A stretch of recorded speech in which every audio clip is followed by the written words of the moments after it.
Bom dia. Graça e paz da parte do Senhor Jesus Cristo. Meus irmãos, eu queria convidá-los nesta manhã a abrirem as suas Bíblias na carta aos Hebreus. Hebreus, no capítulo 4. Eu vou trabalhar o assunto desta manhã também através de uma exposição, mas depois eu acredito que os irmãos que quiserem fazer algum questionamento, fazer alguma pergunta, poderão ficar à vontade, tá bom?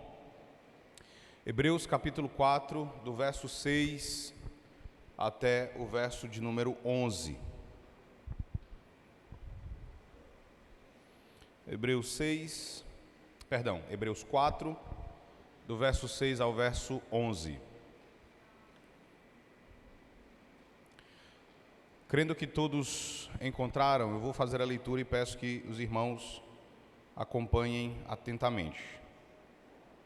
Diz assim: Visto, portanto, que resta entrarem alguns nele, e que por causa da desobediência não entraram aqueles aos quais anteriormente foram anunciadas as boas novas, de novo determina certo dia, hoje, falando por Davi, muito tempo depois, segundo antes fora declarado: Hoje, se ouvirdes a sua voz, não endureçais o vosso coração. Ora, se Josué lhes houvesse dado descanso, não falaria posteriormente a respeito de outro dia.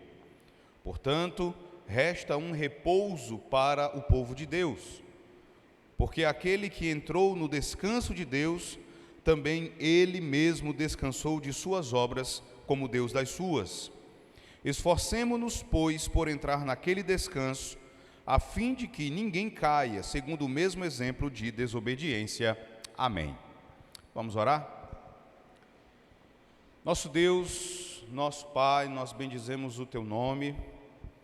Nós Te exaltamos por mais uma vez podermos estar reunidos aqui, em torno da Tua Palavra, para recebermos do Senhor o conhecimento, para recebermos do Senhor a Tua Palavra, para que saibamos como nos conduzir, para sabermos, ó Deus, como viver de modo inteiramente agradável ao Senhor. E nós queremos nesta manhã confessar a nossa dupla dificuldade, em que por um lado nós somos limitados, por um lado nosso entendimento é obtuso, e por outro lado no nosso coração ainda há uma indisposição. No nosso coração, como lemos na Tua Palavra, ainda existe uma lei que, guerreando contra aquilo que há na nossa mente, faz com que em muitas ocasiões prefiramos seguir o caminho do nosso próprio coração. E é por isso que nós queremos pedir que o Senhor nos ajude, tanto ao nos dar condições de compreendermos a Tua Palavra, de podermos assim, ó Deus, vencer a nossa limitação, recebendo do Senhor a capacidade de entender a Tua vontade revelada. Mas nós não precisamos apenas de luz, não precisamos apenas de entendimento, necessitamos também que o Teu Espírito trabalhe no nosso coração para recebermos a Tua Palavra da melhor forma, para recebermos a Tua Palavra com submissão, para recebermos a Tua Palavra com mansidão, para que nossa atitude, a nossa resposta, seja a de nos curvarmos com a nossa boca no pó, diante da Tua majestade e da Tua santidade. Faça isso por nós, faça isto em nós, é o que nós Te suplicamos em nome de Teu Filho, nosso Senhor. Amém. Meus irmãos, o nosso assunto nesta manhã é o dia do Senhor. Nós vamos falar sobre a perpetuidade do quarto mandamento, ou a validade do dia do Senhor no nosso período. E nós vamos fazer isso nesta manhã por algumas razões, sendo que uma delas é que nós, de modo geral, nós temos dificuldade em olhar para o Novo Testamento e entender que o Novo Testamento afirma a continuidade do dia do Senhor. Isso é reforçado por algumas coisas que nós lemos e por algumas coisas que nós ouvimos por parte de alguns pregadores, por parte de alguns líderes, quando estes afirmam que no Novo Testamento nós não temos nenhum tipo de mandamento e não temos nenhuma passagem que ordene a continuidade da guarda de um dia de descanso. É dito, entre outras coisas, que uma vez que o Senhor Jesus Cristo veio, Ele cumpriu toda a lei, e tendo cumprido toda a lei, nós não temos mais a obrigação de observar um dia em 7, como era a obrigação dos judeus no Antigo Testamento.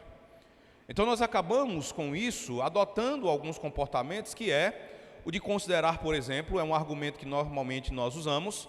Nós dizemos, olha, nós não vamos guardar um dia porque todos os dias são do Senhor. Então todos os dias são do Senhor, não apenas um dia. Só que essa história de todos os dias são do Senhor tem um efeito prático que pode ser visto com muita facilidade. Quando você diz que todos os dias são do Senhor, o efeito disso é que nenhum dia se torna do Senhor. Ou seja, você vai usar os 7 dias da semana da mesma forma. Você não vai, no final das contas, separar nenhum dia para cultivar o seu relacionamento com o Senhor. Você vai usar os 7, todos eles exatamente do mesmo jeito. Em todos você vai cuidar dos teus interesses, em todos você vai buscar fazer as tuas coisas, lidar com as tuas preocupações cotidianas, de modo que nenhum dia se torna do Senhor. Então esse é um efeito muito comum, e quando isso acontece, irmãos, o nosso relacionamento com o Senhor, ele acaba, em algum nível, sendo prejudicado, por uma razão bem simples.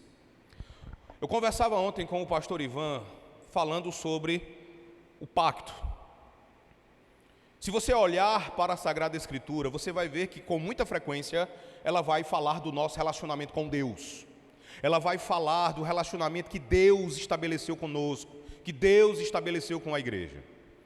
E entre as várias figuras que a Bíblia usa para falar desse relacionamento, uma se destaca, que é a figura de um casamento. Se você ler a Escritura com atenção, você vai perceber que em vários lugares, em várias passagens, quando a Escritura descreve o nosso relacionamento com o Senhor, ela vai usar a figura do casamento.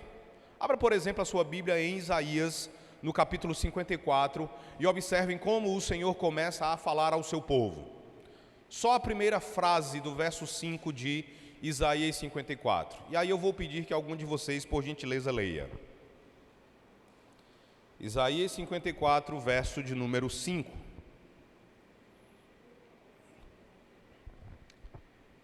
Isaías 54, verso 5, um de cada vez, para não virar tumulto. Tá? Só até aí, só basta aí. O teu Criador é o quê? O teu marido. Aí mesmo em Isaías, abram no capítulo 62.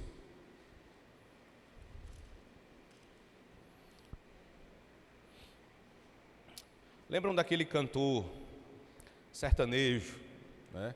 Aquele filósofo reformado chamado Michel Teló? Ele tinha uma música que falava algo como delícia, né? Veja aí o verso 4 e o verso 5 de Isaías 62. O Senhor diz assim: nunca mais te chamarão desamparada, nem a tua terra se denominará jamais desolada, mas chamar-te-ão o quê? Minha delícia, e a tua terra desposada. Por quê? Porque o Senhor se delicia em ti, e a tua terra se desposará. Verso 5. Porque como o jovem desposa a donzela, assim teus filhos te desposarão a ti. Como o noivo se alegra da noiva, assim de ti se alegrará o teu. Percebam os termos que Deus usa para descrever o seu relacionamento com o seu povo. Ele declara aqui que o prazer que ele tem no seu povo é o mesmo prazer que o noivo tem na sua noiva.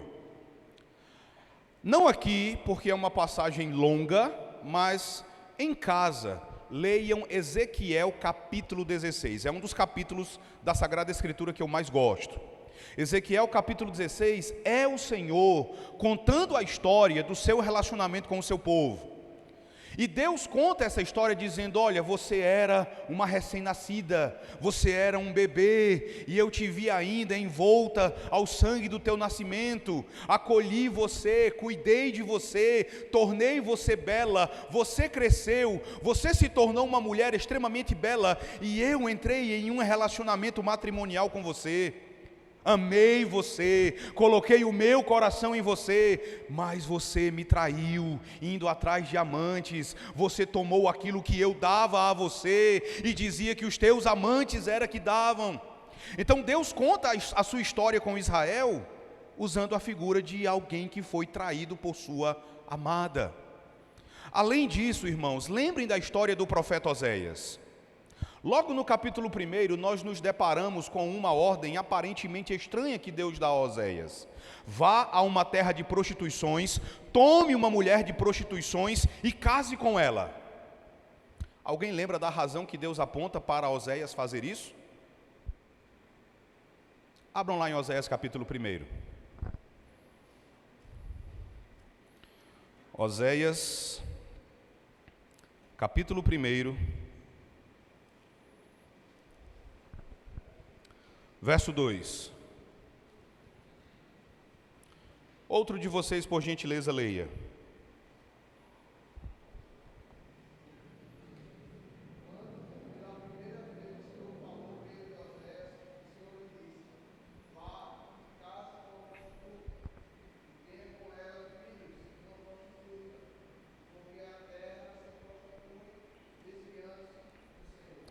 Qual é a razão que Deus dá a Oséias para ele fazer isso? Final do verso 2. Porque a terra se prostituiu, desviando-se do... Oséias atuaria como um símbolo de Deus, Gomer seria um símbolo do povo. Então, em vários lugares, a Bíblia vai descrever o nosso relacionamento com Deus como sendo um casamento. E é por essa razão, irmãos, que não à toa nós damos um nome específico a esse anel, que é qual? Aliança. Porque descreve esse tipo de relacionamento. E isso não é algo do Antigo, isso também aparece no Novo Testamento. Basta que você lembre de Efésios capítulo 5, quando o apóstolo Paulo, falando dos deveres do marido em relação às suas esposas e dos deveres da esposa em relação aos seus maridos, ele vai usar como fundamento o relacionamento entre Cristo e a sua igreja. Então, em toda a Escritura, Deus fala do relacionamento dele conosco como sendo um casamento em que ele é o noivo pactual e nós somos a sua noiva. Nesse sentido, você pode olhar para os 10 mandamentos e qualquer um desses mandamentos pode ser entendido como um mandamento que existe ou uma lei que existe em qualquer casamento. Pense nos 10 mandamentos. Abram lá as suas Bíblias. Êxodo capítulo 20.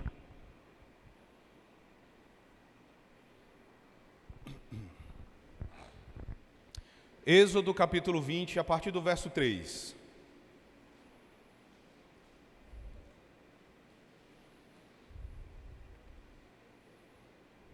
Outro de vocês pode ler.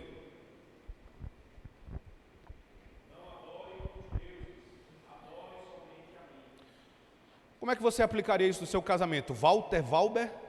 Valber. Como é que você aplicaria isso no seu casamento? Fidelidade. Ou, mais especificamente, o princípio da exclusividade. O noivo não admite que a sua noiva tenha outro. Na minha tradução está: não terás outros deuses diante de mim. O noivo não aceita que a sua noiva tenha outra. Isso existe em qualquer casamento que se preze, né? Porque tem uns casamentos hoje em dia aí que são, a gente chama de bagaceira lá no Ceará, tá? Então, em todo casamento que se preze, então existe o princípio da exclusividade. O marido não aceita que a sua esposa tenha outro, e a esposa também não vai aceitar que o marido tenha outro. Segundo mandamento, do verso 4 ao verso 6, alguém leia só o início do verso 4, por gentileza. Não farás para ti imagem de escultura. Como é que a gente aplicaria isso no nosso casamento? Imagina você, mulher, você, hoje em dia, é o celular, né? A galeria. Você pega o celular do seu marido, abre na galeria, e aí você se depara lá na galeria com uma pasta com imagens de outra mulher. Você iria ficar satisfeita? Ou o marido abre o celular da esposa e vê lá na galeria a imagem de outro homem? Você iria gostar? Da mesma forma, o noivo pactual não quer que a sua noiva ande suspirando de desejo diante de imagens de outros homens. Isso existe em qualquer casamento. Terceiro mandamento: não tomarás o nome do Senhor teu Deus em vão. A noiva tem de zelar pelo bom nome do seu noivo. As ações dela podem trazer prejuízo à honra e ao nome do seu marido. Agora olhem para o quarto mandamento, do verso 8 ao verso 11. Lembra-te do dia de sábado para o santificar. Em todo casamento isso é necessário. Tentem imaginar um casal em que ambos, ou pelo menos um dos cônjuges, é preocupado apenas com o seu trabalho, com os seus negócios, com os seus assuntos.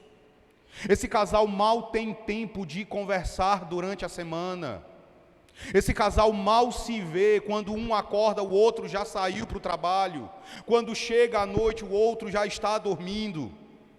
Então não há diálogo, não há intimidade, não há tempo para se curtir, não há tempo para um crescer no conhecimento e na intimidade do outro. E aí chega um dia ali no final de semana, em que ambos combinam de estar juntos, de gastar todo aquele dia apenas se curtindo, apenas tendo prazer um no outro, mas de repente no meio do dia, um dos dois precisa sair, porque precisa resolver coisas do trabalho que ficaram pendentes, a outra parte vai ficar triste. O princípio do quarto mandamento é: todo casal precisa de tempo junto para se curtir, sem nenhuma outra preocupação, sem preocupação com as notificações do celular, sem preocupação com os boletos do amanhã, sem preocupação com nada, apenas um olhando para o outro, conversando um com o outro, tendo prazer um no outro. Assim também é Deus com o seu povo. E você sabe bem como é a sua semana. O quão cedo você acorda para poder, muitas vezes, tomar um transporte, chegar no teu trabalho, no horário, as suas obrigações ao longo do dia, levar filho para a escola, levar filho para o reforço, levar filho para outros cursos, a faculdade à noite, você sai tarde, chega em casa tão cansado, que quando vai orar, você apenas olha para o quadro que tem na frente da sua cama lá com o Pai Nosso e você diz: Senhor, faço minhas estas palavras, e cai. Você vai crescer em intimidade com o Senhor, vivendo assim? Você precisa então de um dia com Ele. Porque toda esposa precisa de tempo com o seu marido. Todo marido precisa de tempo com a sua esposa. É isso que está por trás do quarto mandamento. Essa necessidade, irmãos, ela não foi abolida. Ela não foi abrogada. Ela permanece até hoje e vai permanecer para sempre. Aí você pergunta: mas há na Escritura algo que nos mostre essa perpetuidade? Há. Esse texto de Hebreus 4 ele é muito interessante. Abra sua Bíblia em Hebreus 4 novamente. Uma das coisas que eu gostaria que vocês tivessem em mente, à medida que a gente caminhar por essa passagem de Hebreus, é exatamente para quem essa carta foi escrita. Tá? Você já tem aí acima especificado quem foram os destinatários desta carta, mas eu vou me arriscar a fazer a pergunta, por mais óbvia que ela seja. Para quem que essa carta foi escrita? Pode falar sem medo, tá bom? Não, que igreja? Especificamente, quem recebeu essa carta que você tem aí acima, bem especificado já?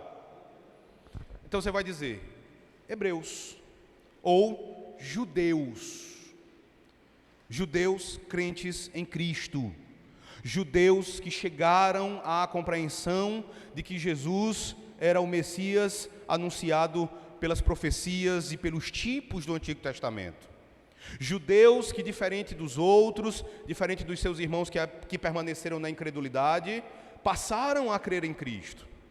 Por que é importante destacar isso? Porque a gente precisa lembrar disso à medida que nós interpretarmos certas passagens desta carta. À medida que você caminha por Hebreus, você sempre vai precisar ter em mente que certos conceitos, para um judeu, são conceitos bem específicos. Um exemplo disso, Hebreus capítulo 10, verso 25, diz assim, tá? Abra lá a sua Bíblia. Não deixemos de congregarmos, como é costume de alguns. Aí na mente de um judeu, pense assim, na mente de um judeu, o que significa congregar-se? Congregar-se para um judeu é significado do quê? Culto solene, santa convocação, ajuntamento solene. Porque você vai encontrar pessoas que vão dizer, não, aí a ideia é que a gente não pode deixar de se reunir, a gente não pode deixar de estar juntos, sim, mas de uma forma bem específica, reunidos em ajuntamento solene, prestando culto ao Deus triuno. Então quem foram os destinatários desta carta, precisa estar em nossa mente à medida que nós caminharmos por ela, e de modo específico também aqui no capítulo 4.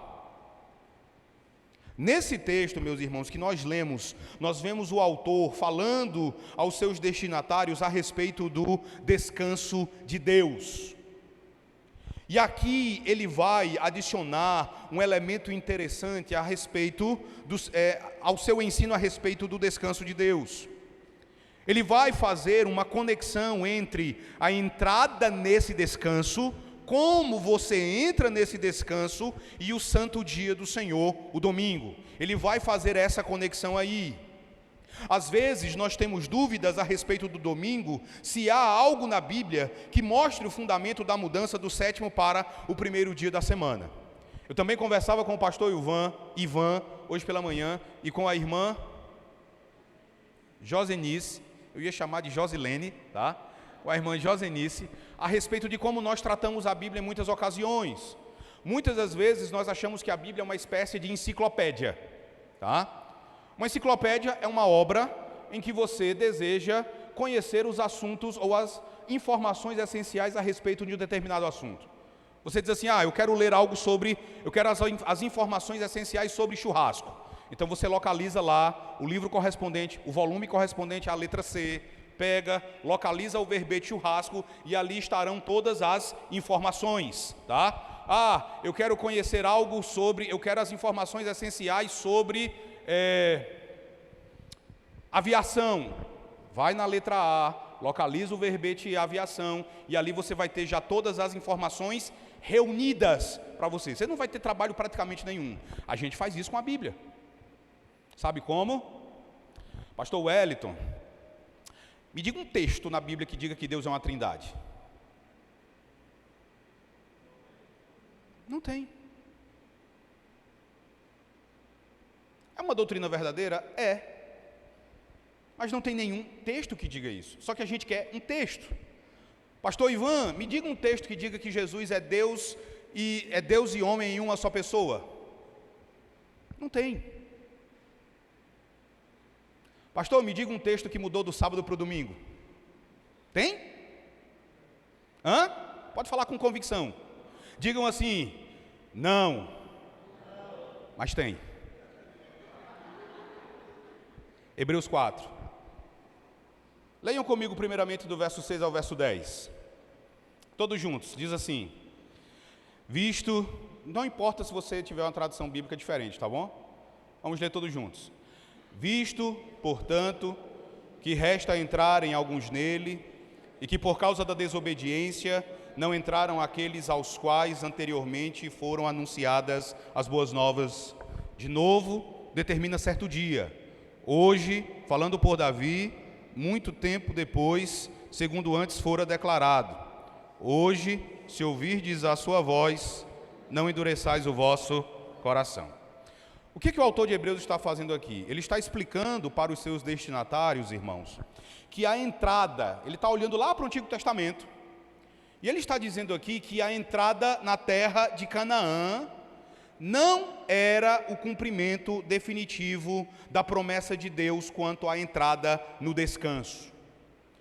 Ele está dizendo aqui, olha, se você pensar na entrada dos nossos pais na terra da promessa, não entenda que essa entrada na terra da promessa era o cumprimento definitivo desse descanso. Não era. Ele vai dizer, veja o verso 6, ainda resta entrarem alguns nesse descanso. Ainda resta alguns entrarem nesse descanso, porque a entrada na terra de Canaã era uma entrada simbólica. O descanso na terra era um descanso tipológico.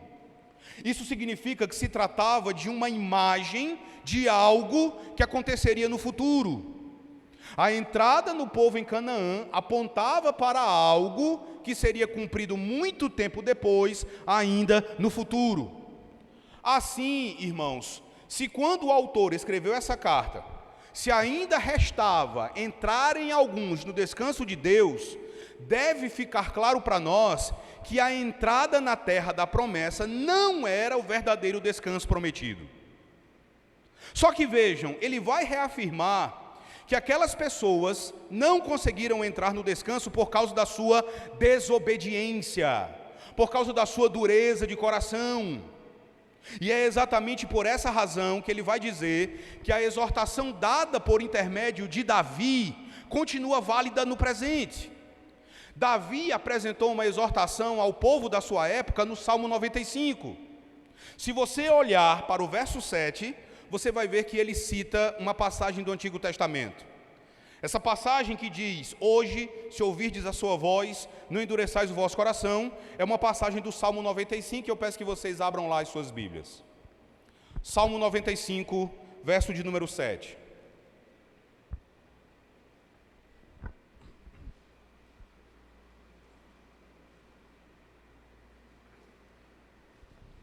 Salmo 95, verso 7.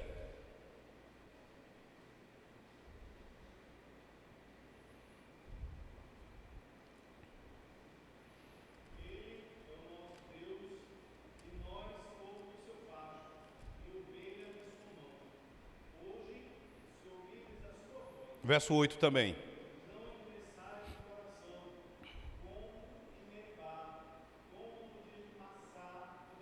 Então veja, ele está citando o Salmo 95. Hoje, se ouvirdes a sua voz, não endureçais o vosso coração. Um detalhe.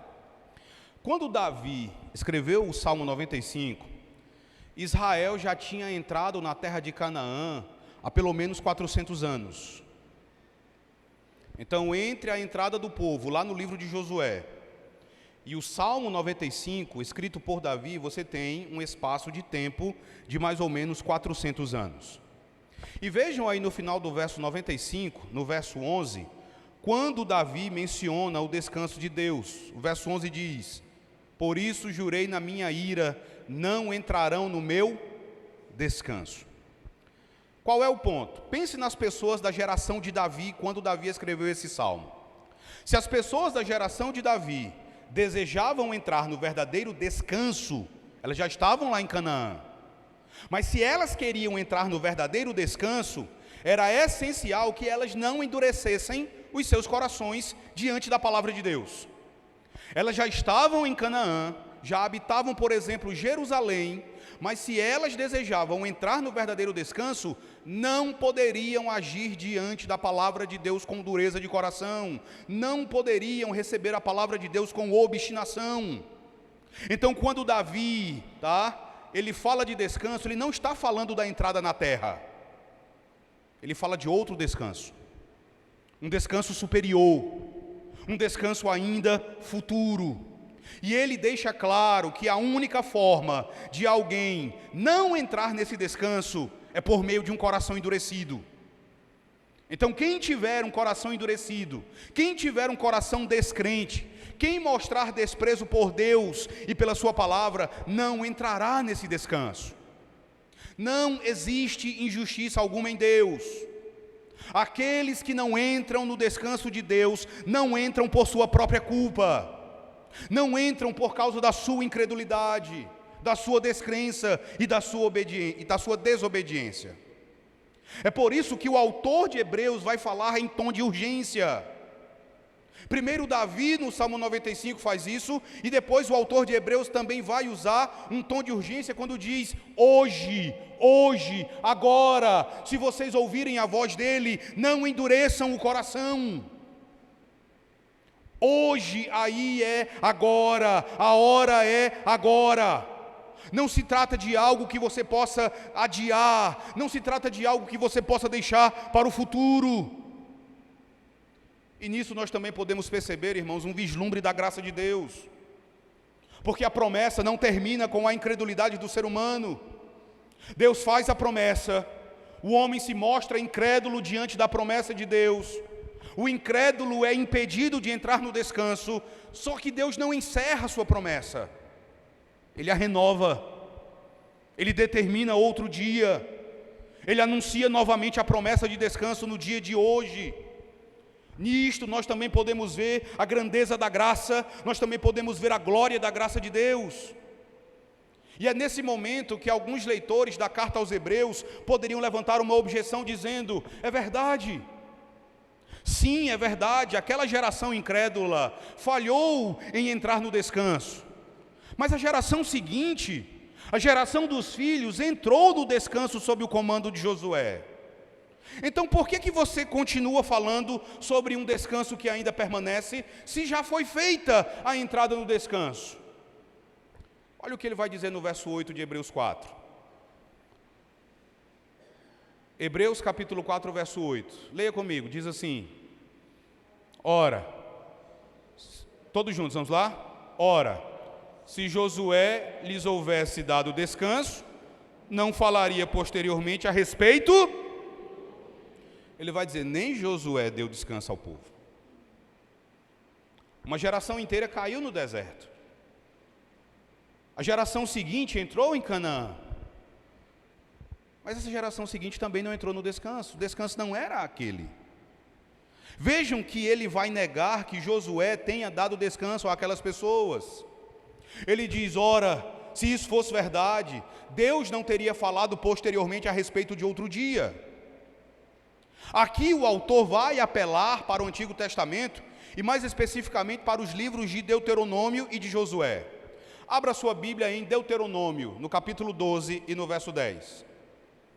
Deuteronômio, capítulo 12, verso 10.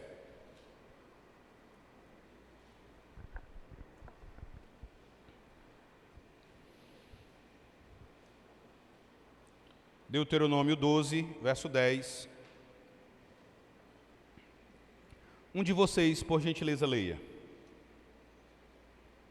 Mas vocês irão passar no Jordão e morar na terra que o Senhor, seu Deus, lhes dará por herança. Ele lhes dará descanso de todos os seus inimigos ao redor, e vocês viverão seguros. Olha só, vocês vão entrar na terra e o Senhor vai dar descanso a vocês. Outro irmão abra em Josué 22, verso 4. E também leia. Josué 22, verso 4.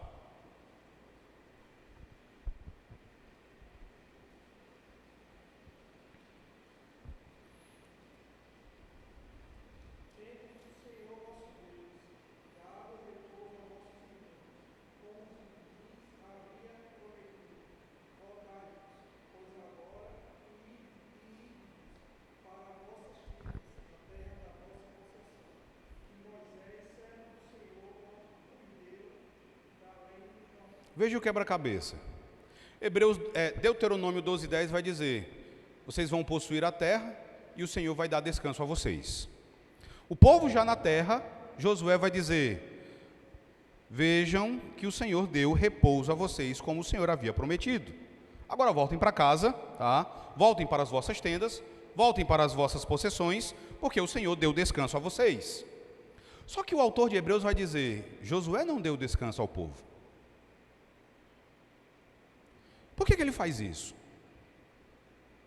Ele parece negar o que Deuteronômio 12, 10 diz e o que é dito também por Josué 22, verso 4. O que acontece é que o autor de Hebreus, ele não era só um conhecedor da história do Antigo Testamento. O autor de Hebreus era também, irmãos, um hábil teólogo. Ele vai mostrar que o descanso na terra era apenas um símbolo. Ele vai mostrar que aquele não era o real descanso, mas era um descanso apenas tipológico, era como que um aperitivo do verdadeiro descanso, não o descanso final. Tanto é assim, que estando ali na terra de Canaã, qual era a situação do povo à sua volta? Cercado de inimigos. E constantemente tendo de se defender dos ataques desses inimigos. Basta você olhar para o livro de Josué e para o livro de Juízes. Esses dois livros são livros de guerras, são livros de batalhas. O povo estava na terra, mas se havia algo que o povo não tinha na terra, era o quê? Descanso dos seus inimigos. Então aquela terra nunca foi o verdadeiro descanso, mas ela apenas apontava para o verdadeiro descanso. É por isso que no verso 8 de Hebreus 4, o autor vai dizer: ora, se Josué lhes houvesse dado descanso, não falaria posteriormente a respeito de outro dia. Deus introduziu o povo na terra, mas posteriormente falou de outro descanso por intermédio de Davi. O descanso do qual Deus fala é um descanso espiritual. E esse descanso tem muito maior importância do que viver em segurança em Canaã. No verso 8 de Hebreus 4, o autor vai fazer um jogo de palavras muito interessante. Olhe no verso 8 de Hebreus 4 a referência que ele faz a Josué. Em nossas traduções, nós não percebemos a importância do que o autor está fazendo aqui. Porque nós lemos ele dizer: ora, Josué não deu descanso, mas algo que você deve lembrar, algo que você deve ter em mente, é que esse nome Josué, tanto na sua forma hebraica, quanto na forma grega, é o nome Jesus. É o mesmo nome. Aqui em Hebreus 4, verso 8, o autor está chamando Josué pelo nome de Jesus. Um comentarista, com base nisso, vai dizer assim: o Jesus do Antigo Testamento, Josué, levou os seus seguidores para a terra de Canaã, mas aquele não era o verdadeiro descanso, mas apenas um tipo. Assim, a grande verdade é que existiu um Jesus, filho de Num, que falhou em levar o seu povo para o verdadeiro descanso. Mas agora existe outro Jesus, o Filho de Deus, que pode fazer isso. Ele é o pioneiro e o capitão da nossa salvação. Ele é o Josué definitivo. Ele está dizendo, irmãos, que o descanso que Deus planejou para o seu povo da aliança transcende o descanso temporal. Esse descanso alcança a eternidade. É um descanso espiritual que é realizado pelo Evangelho, seja proclamado nos dias do Antigo Testamento ou nos dias do Novo Testamento, mas é um descanso do pecado e do mal. E nesse sentido, eu amo a maneira como Zacarias Ursinos e Gaspar Olevianos falam desse descanso na resposta à pergunta 103 do Catecismo de Heidelberg. A pergunta 103 do Catecismo de Heidelberg é: o que Deus exige no quarto mandamento? O Catecismo responde dizendo: que em todos os dias da minha vida eu cesse as minhas más obras, deixe o Senhor operar em mim por seu Espírito Santo e assim começar nesta vida o descanso eterno. Isso vai nos mostrar que a mesma coisa vivida pelos israelitas pode ser aplicada à vida cristã. A partir do momento, pense em si, pense naquilo que aconteceu a você. A partir do momento em que você depositou o teu fardo aos pés do Senhor Jesus Cristo, a partir do momento em que você se agarrou a Ele, você encontrou descanso para a sua alma. Você já começou a experimentar o descanso prometido aqui. Lembre do cristão, do peregrino, da obra de John Bunyan. Cristão vivia com um fardo pesado, preso às suas costas. Esse fardo só caiu quando ele encontrou a cruz de Cristo. Foi aos pés da cruz que o fardo pesado caiu das suas costas. Mas, meus irmãos, à medida que você lê o Peregrino, você vê que aquele alívio que Cristão experimentou foi apenas um aperitivo do verdadeiro descanso, apenas um antegosto do verdadeiro descanso. Para que Cristão pudesse desfrutar desse verdadeiro descanso, ele ainda tinha de fazer uma longa caminhada, uma longa peregrinação até a cidade celestial. E assim também é com cada um de nós. Você já lançou o teu fardo aos pés de Cristo. Você já trouxe a Cristo todas as tuas lágrimas, gemidos e temores. E você já encontrou descanso para a sua alma. Você já desfruta de alívio para as tuas dores mais profundas. Mas você ainda chora, não chora? Ou não? Você ainda geme, você ainda está cercado de inimigos, você, mesmo desfrutando de descanso aqui, ainda anseia pelo dia quando você não vai mais chorar, quando todas as tuas lágrimas serão enxugadas da tua face. Você deseja aquele dia quando não restará mais nada a temer, e quando a promessa do descanso de Deus será consumada em toda a sua glória. Esse é o desejo do nosso coração. No livro do profeta Isaías, nós encontramos a profecia a respeito desse dia. Se você abrir a sua Bíblia em Isaías capítulo 35, verso 10, você lerá: os resgatados do Senhor voltarão e virão a Sião com cânticos de júbilo.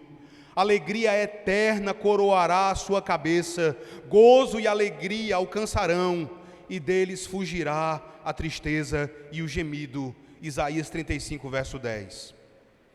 Nós temos bênçãos na presente vida, mas embora tenhamos bênçãos na presente vida, meus irmãos, o que nós experimentamos agora ainda não é o que nos está prometido.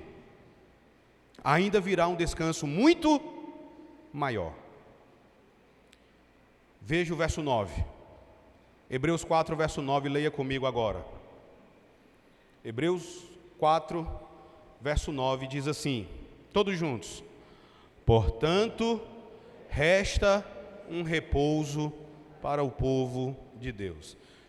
Eu acho essa afirmação do autor de Hebreus, irmão, simplesmente fantástica. Porque você lê e você pergunta assim: o que tem de mais aqui? Não tem nenhuma novidade aqui, porque ele já vem falando sobre o descanso. Ele já vem falando sobre a necessidade de entrarmos no descanso há muito prometido. Então, o que há de tão extraordinário nessa passagem? Irmãos, se você voltar os seus olhos até o capítulo 3, eu peço que você faça isso, tá? Volte os seus olhos até o capítulo 3, verso 11, até o capítulo 4, verso 11. Do capítulo 3, verso 11, até o capítulo 4, verso 11, o autor vai usar a palavra descanso 9 vezes. Um de vocês leia o verso 11 do capítulo 3.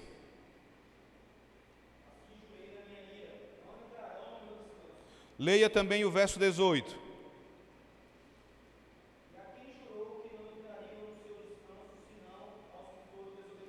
Outro leia o capítulo 4, verso 1.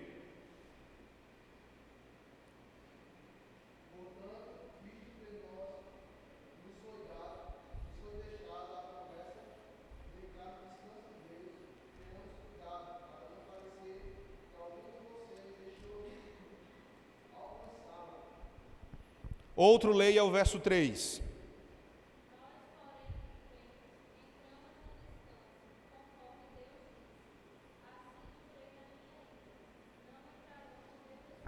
Outro, desculpa.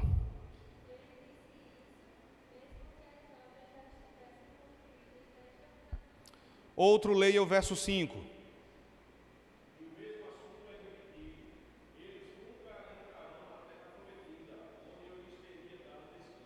Verso 8.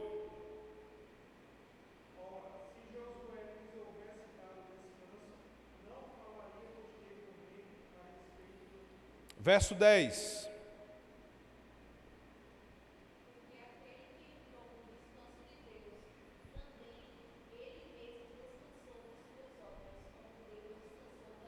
e verso 11.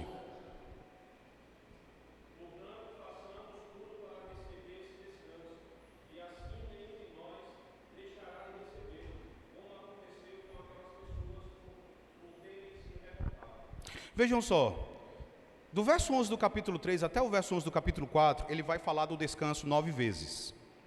E ele fala do descanso descrevendo, por um lado, a entrada na terra de Canaã, e também descrevendo o descanso prometido por Deus, ou o descanso do próprio Deus no 7º dia. Ele faz isso no verso 10 do capítulo 4, assim como Deus descansou das suas obras.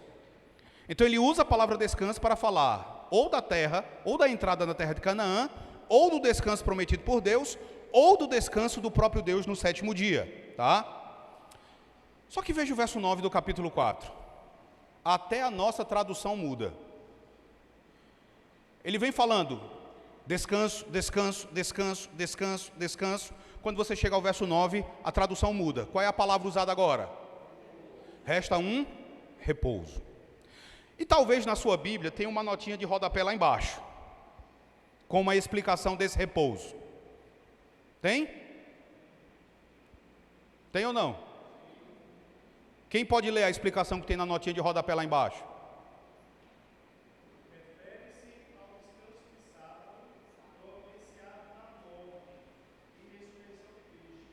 Refere-se ao descanso de... Mas aí é a nota ou é uma nota teológica? É uma Bíblia de estudo que o senhor está usando? É uma nota teológica, né? Se alguém tiver a revista atualizada, tem uma notinha lá embaixo onde ficam os versículos, as passagens paralelas, tá? Que vai dizer assim, ó, repouso ou repouso sabático. Tem na de vocês? Por que ele faz isso? Por que a tradução faz isso? Porque a palavra no grego também muda aqui. Do verso 11 do capítulo 3 até o verso 11 do capítulo 4, ele vai usar a palavra catapausis. Ele vem usando essa palavra o tempo todo e ele usa 9 vezes.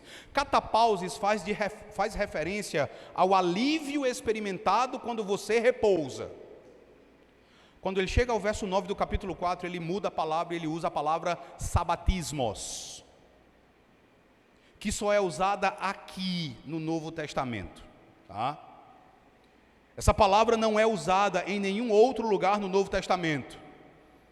O autor de Hebreus usa essa palavra apenas aqui, em contraste a catapausis. Ele fala de um repouso diferente do descanso.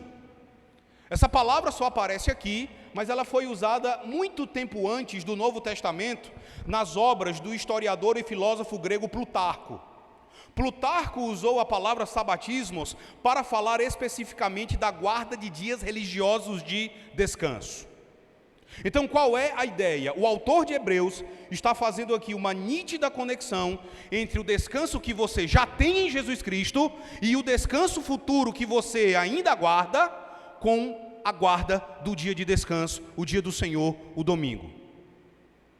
Ele faz a conexão entre esse descanso que você tem, o descanso futuro que você ainda aguarda e a guarda de um dia de descanso. Você pergunta, mas como é isso?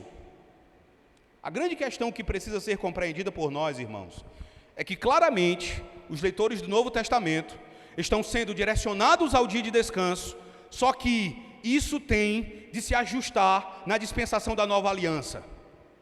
E existem basicamente 2 respostas que normalmente são dadas a como é que funciona o descanso no Novo Testamento. Existem basicamente 2 respostas. A primeira resposta é sustentada por algumas pessoas que vão dizer que, com a vinda de Jesus Cristo e o fim da antiga aliança, o mandamento para guardar o dia de descanso não existe mais. O 4º mandamento, portanto, não estaria mais em vigor. De acordo com essas pessoas, não apenas a entrada de Josué e do povo de Israel em Canaã, mas também o próprio sábado, o sábado em si, era um símbolo que apontava para o descanso maior que veio com Jesus Cristo. Então, uma vez que Jesus Cristo veio, esse descanso veio. E uma vez que esse descanso veio, o dia de descanso não está mais em voga.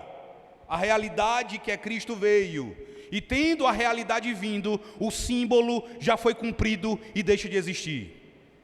Defensores dessa perspectiva vão dizer que você até pode guardar o domingo como um dia de descanso, uma vez que você precisa descansar do seu trabalho e ir à igreja. Mas isso não é obrigatório, porque eles vão dizer que o verdadeiro sábado é quando o seu coração descansa em Cristo.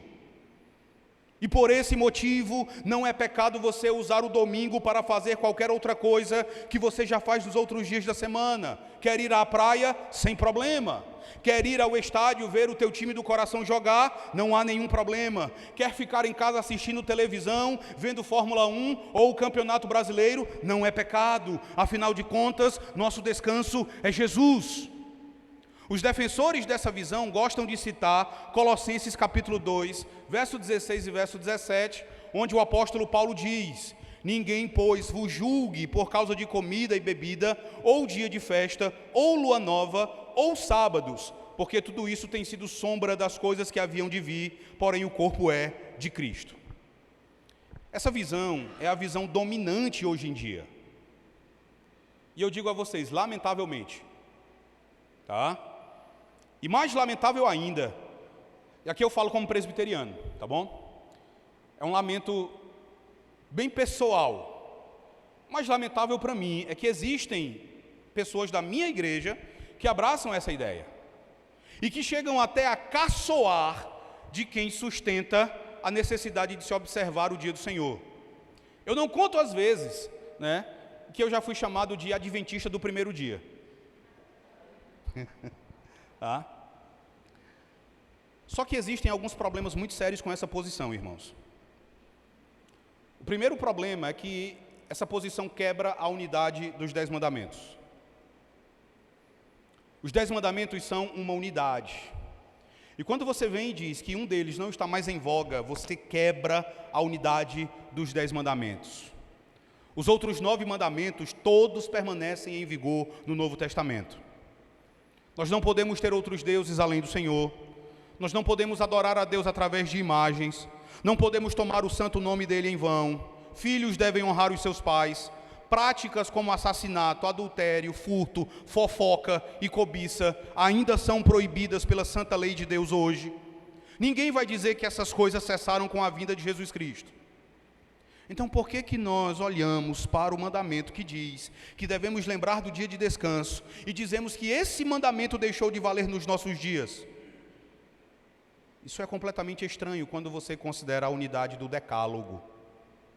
Outro problema com aqueles que argumentam que o mandamento do dia do Senhor cessou é que eles dizem que o sábado era um sinal apontando para outra coisa que viria. E quando a realidade veio, então o sinal passou, acabou. Esse argumento, ele só é verdadeiro quando você olha para o autor de Hebreus falando sobre os sacrifícios do Antigo Testamento. Ora, meus irmãos, uma vez que o Cordeiro de Deus veio e derramou o seu sangue de uma vez por todas, então, de fato, não existe mais nenhuma necessidade de derramar sangue de touros, bodes e ovelhas. Fazer esses sacrifícios hoje é negar a realidade e a suficiência da obra de Jesus. Mas esse argumento não é verdadeiro quando trata do dia de descanso. Porque veja novamente o verso 9. O verso 9 de Hebreus 4 deve ser lido lembrando do seguinte: o descanso da terra não era o descanso prometido, o descanso foi trazido por Cristo. Cristo de fato trouxe o descanso, mas resta um repouso para o povo de Deus.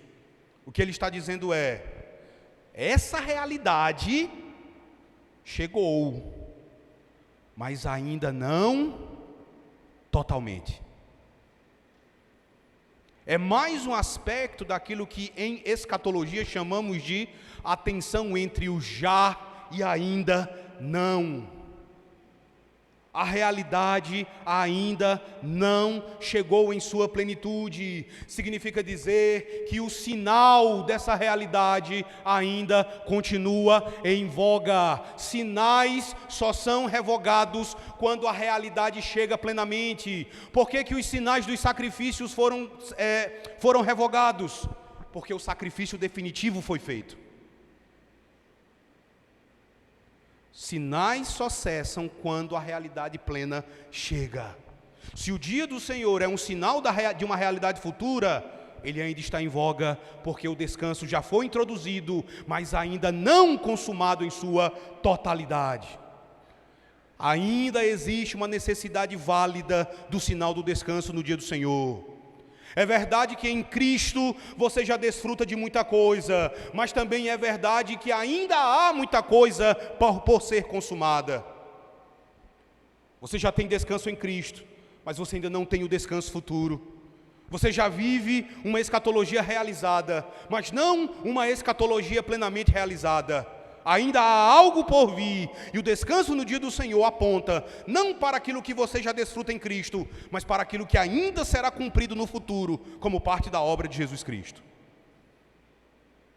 Então esses são os problemas com a posição que diz que o dia do Senhor cessou.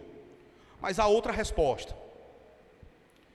E a outra resposta, irmãos, a respeito de como é que esse descanso de um dia se harmoniza com o descanso em Cristo, essa resposta é dada por aqueles que entendem que a vinda de Cristo e a sua morte na cruz do Calvário não anularam o quarto mandamento. Essa é a posição da Confissão de Fé de Westminster.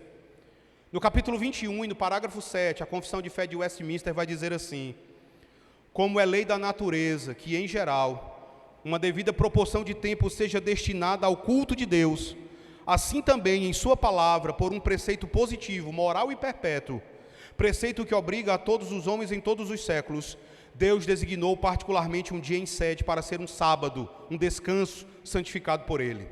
Desde o princípio do mundo até a ressurreição de Cristo, esse dia foi o último da semana.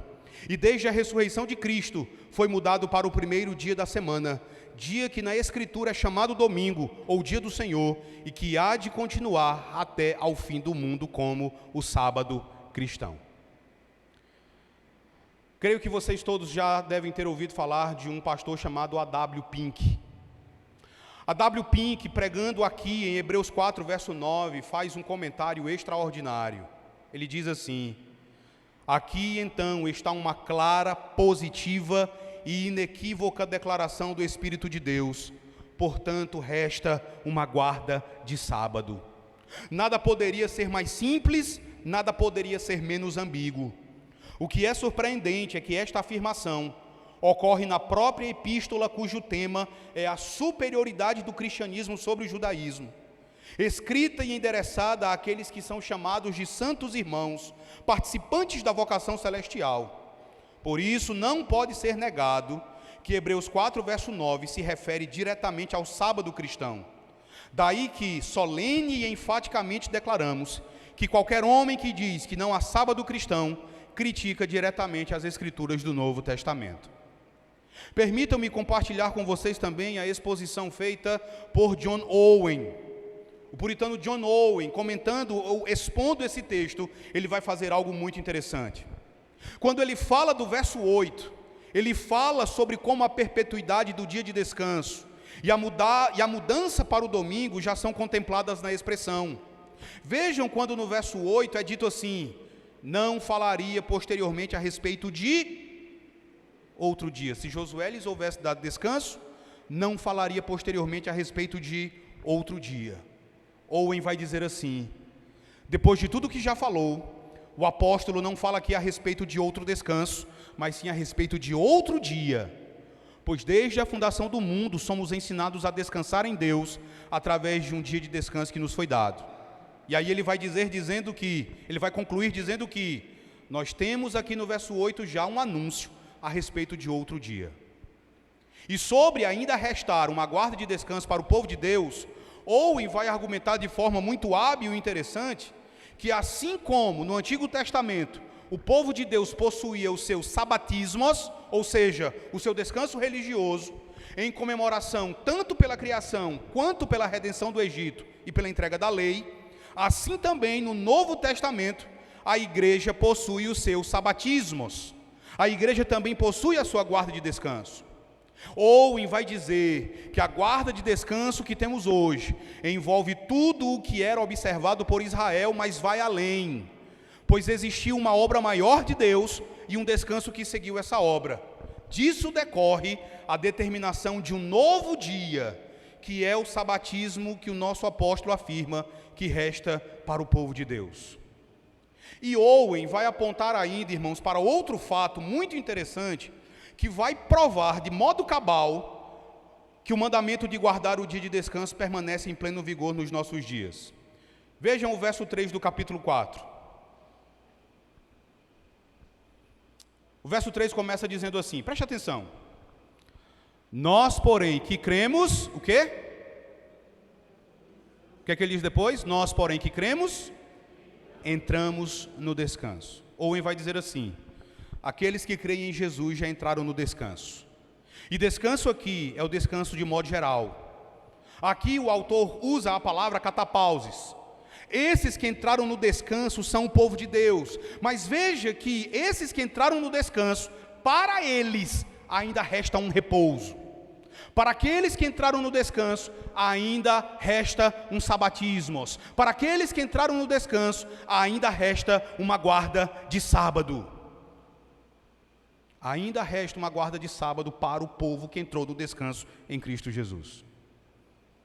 Ele não nega que você já entrou no descanso em Cristo, mas ele diz que você, tendo entrado no descanso em Cristo, você ainda tem a necessidade de guardar um sabatismos. Você ainda tem a necessidade de guardar um dia de descanso.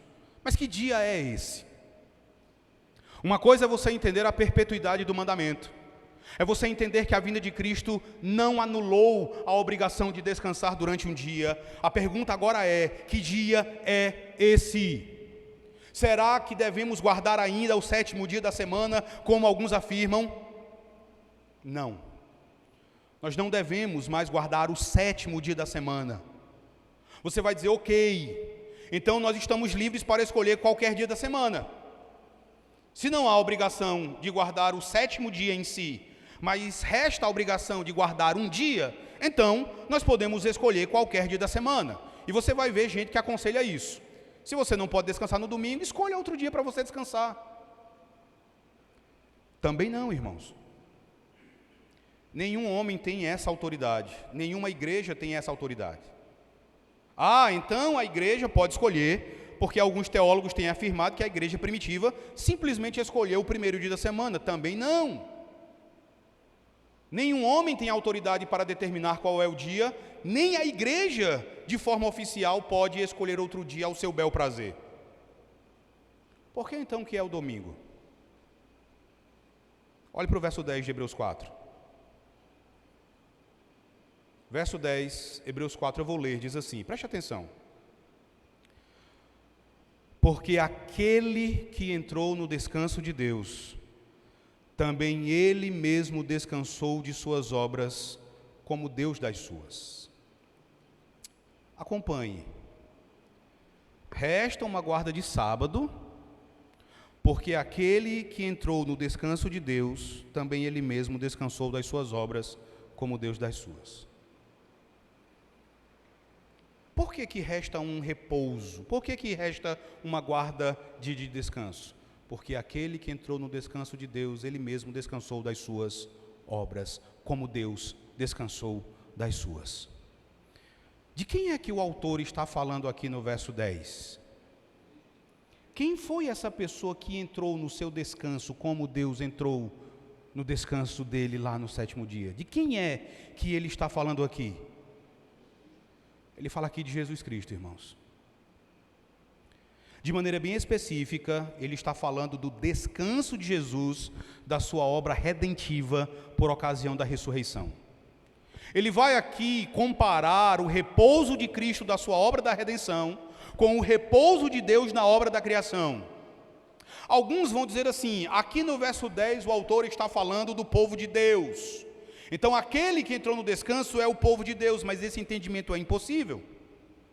E por quê? Literalmente, o verso 10, ele deve ser traduzido assim: pois o que entrou no seu repouso, também ele próprio repousou dos seus trabalhos, assim como Deus repousou dos seus labores.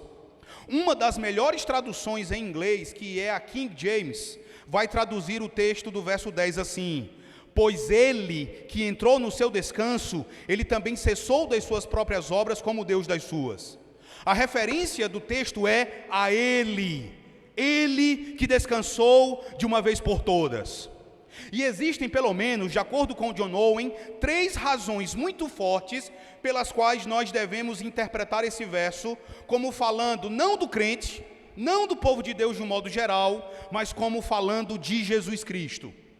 A primeira razão, de acordo com John Owen, é que é completamente inapropriado comparar as obras e o descanso do crente com as obras e o descanso de Deus. Owen vai dizer, não pode ser o crente, não pode ser a igreja, porque as obras e o descanso do crente são muito diferentes das obras e do descanso de Deus. Ele diz, como não é próprio comparar a obra de um pecador com a obra de Deus, também é impróprio comparar os dois descansos. O descanso de Deus na criação não foi só um cessar de atividades. O descanso de Deus na criação também foi uma feliz contemplação da sua obra. Deus olhou para a sua obra e se alegrou nela. Diferentemente do crente, irmãos, que para ele descansar significa só cessar com as suas obras, o descanso de Deus significa muito mais. Diferentemente do crente, que para quem descansar significa não a contemplação das suas obras que são más, mas sim um rompimento abrupto com o pecado. Nós descansamos também em que rompemos com o pecado, e isso não é igual ao descanso de Deus. Nunca houve rompimento do pecado em relação a Deus. A segunda razão, de acordo com Owen, é que quando o autor quer falar do povo de Deus, ele sempre vai usar o plural. Ele sempre usa uma forma plural para falar do povo. Veja, por exemplo, o verso 1 do capítulo 4. Alguém leia.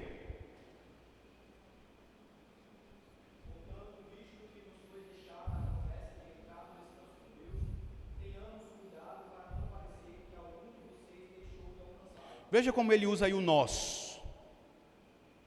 Temamos, portanto, que sendo nos deixada a promessa de entrar no descanso de Deus, suceda parecer algum de vós tenha falhado.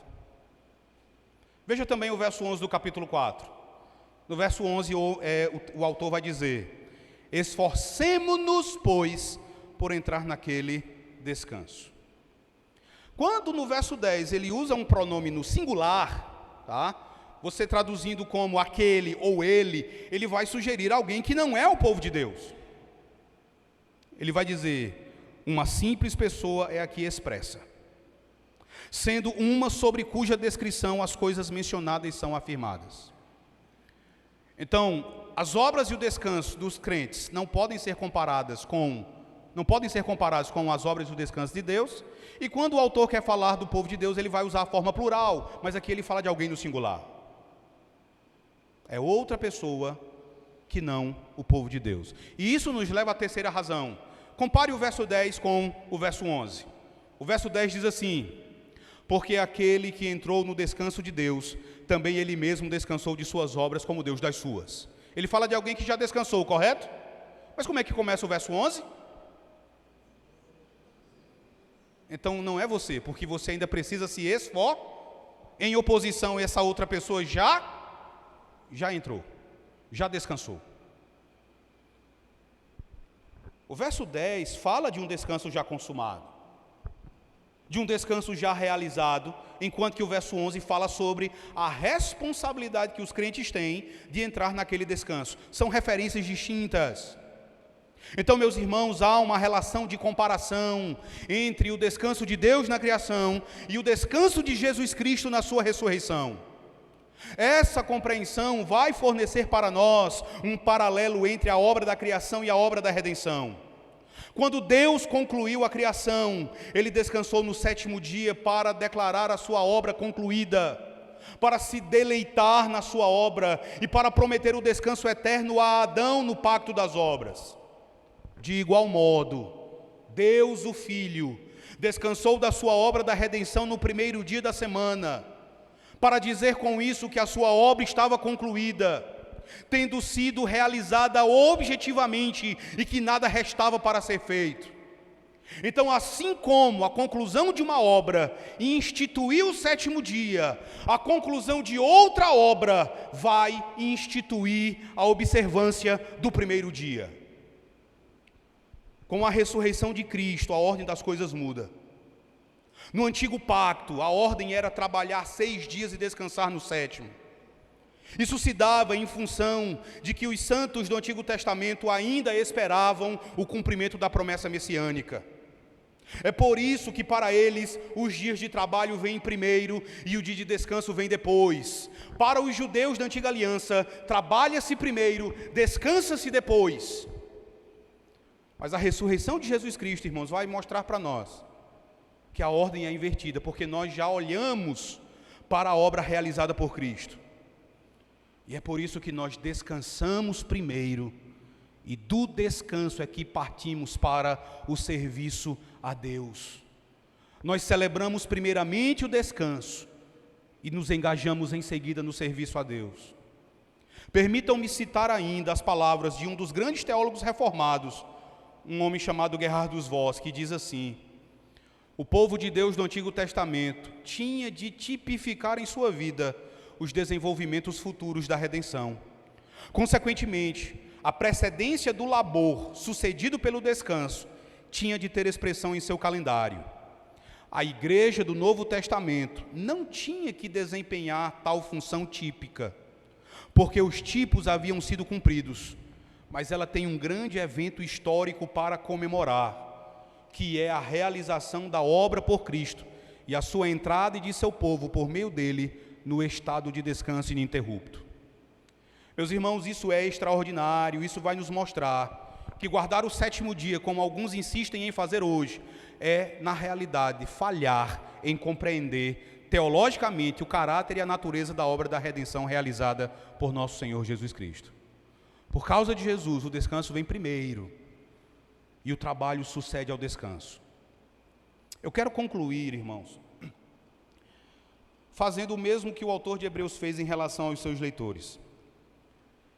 Eu quero aqui, de maneira amorosa, exortar vocês a que se esforcem por obedecer ao que a palavra de Deus colocou diante de vocês aqui. Nosso Deus determinou um novo dia. Ele determinou o dia de hoje, e hoje Ele ordena que não endureçamos o nosso coração diante da sua santa e excelsa palavra. Eu oro para que todos aqui compreendam, em primeiro lugar, que não existe verdadeiro descanso para as almas dos homens, senão apenas em Jesus Cristo através do Evangelho.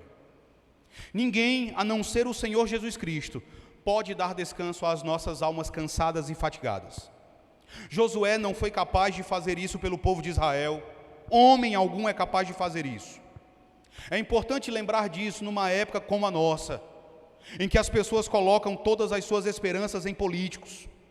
Nós precisamos lembrar que o verdadeiro descanso é obra do único que pode dizer aos pecadores: vinde a mim, todos os que estáis cansados e sobrecarregados, e eu vos aliviarei. Tomai sobre vós o meu jugo e aprendei de mim, porque sou manso e humilde de coração, e achareis descanso para a vossa alma. John Owen vai dizer que Deus não repousa em mais nada, senão no seu próprio descanso. E apenas em seu descanso é que podemos encontrar descanso. É em vão você buscar descanso naquilo em que Deus não descansa. Você só encontrará descanso naquilo em que Deus descansa, nele mesmo. Por isso, meus irmãos, cada um de vocês deve saber que outras coisas não vão dar a vocês o descanso que vocês tanto almejam. Vocês têm um exemplo disso na história do próprio povo de Israel. Eles confiaram na terra, eles confiaram no templo, eles confiaram em muitas outras coisas, mas nenhuma lhes sossegou o coração. Talvez você tenha buscado alívio para o teu coração, talvez você tenha buscado sossego para a tua alma em outras coisas, no dinheiro, no sexo, no prazer, no poder, no trabalho, no cônjuge e em muitas outras coisas, mas nenhuma delas vai dar a você o descanso que a tua alma precisa. Em Israel, irmãos, apenas aqueles que depositaram a sua fé no Messias foi que encontraram o verdadeiro descanso. Então Cristo somente, Cristo sozinho, como declarado no Evangelho, é que pode dar descanso às nossas almas. Porque Ele completou a sua obra com perfeição. Ele mesmo descansou das suas obras, como Deus descansou das suas no princípio. Portanto, apenas nele é que você pode encontrar verdadeiro descanso. O fardo do pecado que esmaga os teus ombros, que oprime o teu peito, só vai cair quando você estiver aos pés da cruz de nosso Senhor Jesus Cristo. O cristão, o peregrino de John Bunyan, quando ele chega aos pés da cruz e se vê livre do seu fardo, diz: bendito seja aquele que com os seus sofrimentos me deu descanso e com a sua morte me deu a vida.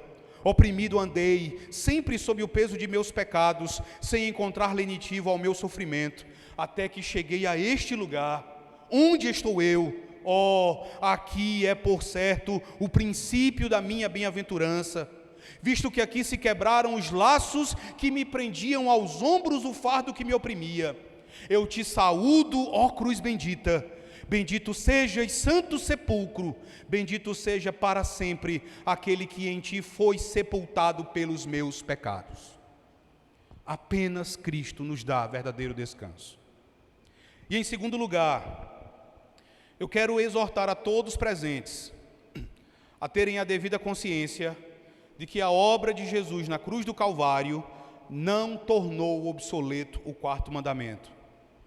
Ainda resta um repouso para nós. Ainda temos o solene dever de guardar o dia do Senhor.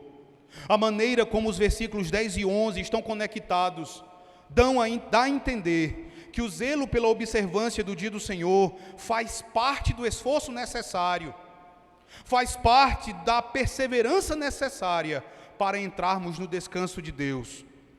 Eu quero dizer a cada um de vocês que se você deseja não cair, então faça esforço para entrar nesse descanso.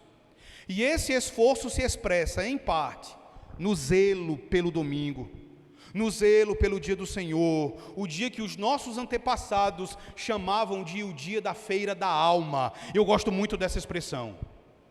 Todos vocês em casa têm um dia na semana em que vocês vão ao supermercado. Porque se vocês não forem ao supermercado, o que vai acontecer com as casas de vocês? Não vai faltar comida. Vai ficar desabastecida. Assim também é com a nossa alma. E é por isso que os nossos pais chamavam o domingo de dia da feira da alma. É o dia em que nós colocamos tudo mais de lado, colocamos todas as demais preocupações, colocamos de lado o trabalho, colocamos de lado o boleto, colocamos de lado as contas, os estudos da faculdade, os estudos da escola, colocamos de lado o futebol, colocamos de lado a Fórmula 1, a praia, a piscina, o rolê aleatório com os amigos, colocamos de lado a preguiça e nos dedicamos a alimentar a nossa alma, a alma dos nossos filhos. Irmãos, em toda essa sessão de Hebreus nós temos sido exortados pelo autor. Ele diz: hoje, se ouvirdes a sua voz, não endureçais o vosso coração. Nós devemos nos examinar, será que o nosso coração não se encontra endurecido a respeito desse assunto? Porque quantas vezes nós já ouvimos a este respeito e ainda continuamos com os nossos ouvidos insensíveis? Quantas vezes ouvimos sobre o dia do Senhor e ainda continuamos com os nossos ouvidos moucos, com o nosso coração endurecido, persistindo em não guardar esse dia santo? Nossos jovens, onde estão nas manhãs de domingo? O que fazem até tarde do sábado? Que muitas vezes os impede de estarem aqui em comunhão com a igreja, cultuando ao Senhor Deus. Às vezes famílias inteiras, o marido, a esposa, os filhos, o que há que eles não comparecem diante do Senhor no seu santo dia? A cada marido eu me dirijo aqui agora. Eu quero dizer a você, marido pactual, você, marido, figura de Cristo, figura do noivo, zele pela sua esposa nesse sentido. Zele pelos seus filhos, pelas almas pelas quais um dia você precisará prestar contas àquele que os deu a você. Não viva de maneira antinomiana, não viva de forma contrária à lei, não viva de forma contrária aos mandamentos. Nós devemos nos arrepender, irmãos, por amor de nossas almas. E o dia para nos arrependermos, diz o autor de Hebreus, é hoje. Hoje é o dia de não endurecermos o nosso coração. Deus deve ser obedecido nisto, irmãos, por seu duplo direito. Ele é o nosso Criador, Ele é também o nosso Redentor. Ele é o supremo legislador, nós somos suas criaturas e somos seus filhos por adoção. Não podemos então ousar continuar desobedecendo. E Deus é tão bom que Ele ainda adiciona uma promessa à guarda do seu dia. Abra sua Bíblia no livro do profeta Isaías, no capítulo 58, veja o verso 13 e o verso 14.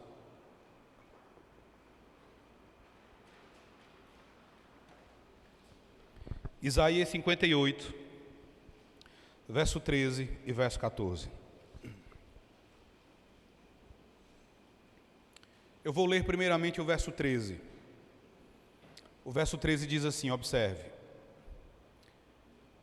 se desviares o pé de profanar o sábado e de cuidar dos teus próprios interesses no meu santo dia, se chamares ao sábado deleitoso e santo dia do Senhor, digno de honra, e o honrares não seguindo os teus caminhos, não pretendendo fazer a tua própria vontade, nem falando palavras vãs, aí agora vem as promessas, então te deleitarás no Senhor, eu te farei cavalgar sobre os altos da terra, e te sustentarei com a herança de Jacó, teu pai.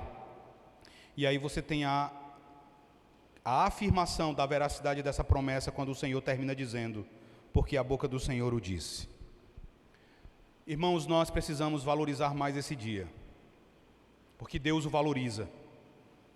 Deus tem prazer nesse dia. Foi o dia que Ele escolheu para levantar o seu Filho da morte. Foi o dia que Ele assinalou de modo especial com a ressurreição do seu Filho. Foi o dia escolhido para a conclusão da obra da nossa redenção. O domingo é um dia especial. É o melhor dia da semana.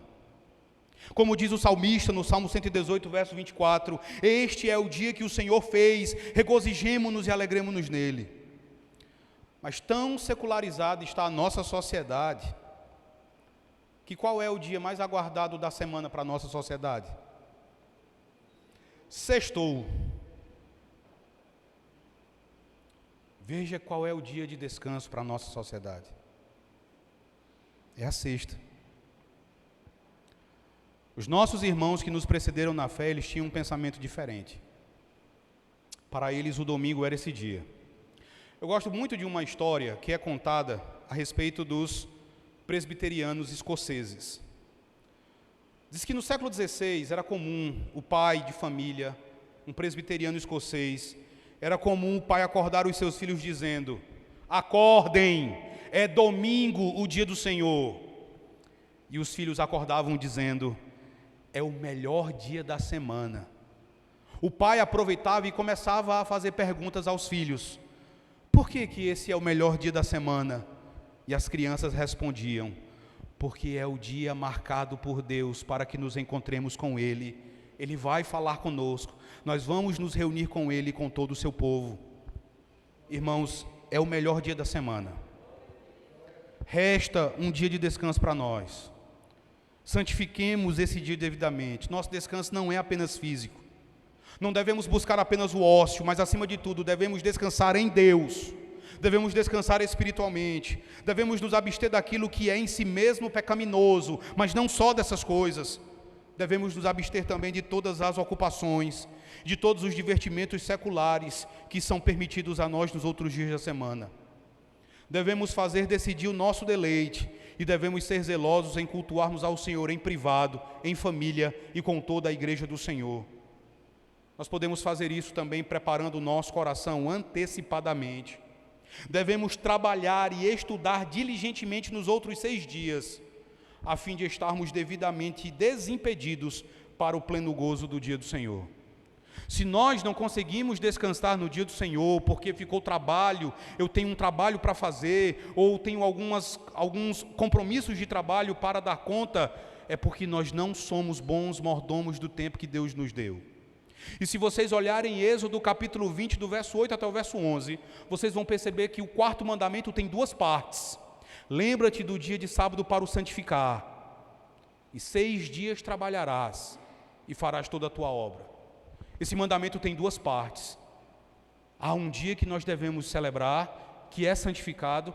6 dias, nesses 6 dias, a gente tem de dar de conta de todo o nosso trabalho. não deu, ou a gente pegou coisa demais para fazer, ou a gente desfrutou de descanso quando não era para descansar. E aí no dia reservado para o descanso, nós acabamos não descansando. Esforcemo-nos, pois, por entrar naquele descanso, a fim de que ninguém caia, segundo o mesmo exemplo de desobediência. Que o Senhor nosso Deus nos abençoe e nos ajude hoje e para todo sempre. Amém. Perguntas? Irmãos, se algum de vocês tiver alguma pergunta, tá bom? Pode fazer para o pastor Ivan. Não, pode fazer.